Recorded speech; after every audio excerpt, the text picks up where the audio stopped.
ಇನ್ನು ಇದು ಹಬ್ಬದ ಕಂಟಿನ್ಯೂಷನ್ ವ್ಲಾಗು. ಇನ್ನು ಪೂಜೆಗೆ ಅಂದ್ಬಿಟ್ಟು ಹಲಸಿನ ಜೊನ್ನೆಲೆ ಕಟ್ಕೊಂಡು ಎಲ್ಲ ಏನೇನು ಬೇಕೋ ಹಲಸಿನ ಜೊನ್ನೆಲೆ ಇಟ್ಕೊಂಡು ಇನ್ನು ನೈಟ್ ಕತ್ಲೆ ಆದಮೇಲೆ ಬರ್ತೀವಿ. ಎಲ್ಲರ ಮನೆಯಿಂದ ಬಂದಮೇಲೆ ಇಲ್ಲಿ ಪೂಜೆ ಸ್ಟಾರ್ಟ್ ಮಾಡೋದು.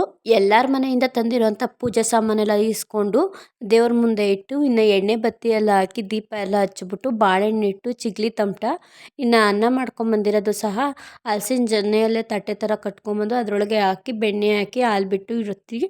ದೇವ್ರ ಪೂಜೆ ಮಾಡ್ತೀವಿ. ಇನ್ನು ದೇವ್ರ ಪೂಜೆಗೆ ಬಂದಿಲ್ಲಿ ಕಡ್ಡಿಯಿಂದ ಸ್ವಲ್ಪ ಕೆಂಡ ಮಾಡ್ಕೊಂಬಂದು ಆ ಕೆಂಡದ ಮೇಲೆ ಸ್ವಲ್ಪ ಬೆಣ್ಣೆ ಹಾಕಿ ಪೂಜೆ ಮಾಡೋದು. ಕಡ್ಡಿ ಕರ್ಪೂರ ಏನು ಹಚ್ಚಂಗಿಲ್ಲ ಈ ದೇವ್ರಿಗೆ, ಹೂವನೂ ಹಾಕಂಗಿಲ್ಲ, ಬರೀ ಗೆಜ್ಜೆಬತ್ತಿ ಅಷ್ಟೇ ಹಾಕಿ ಪೂಜೆ ಮಾಡ್ಕೊಳೋದು.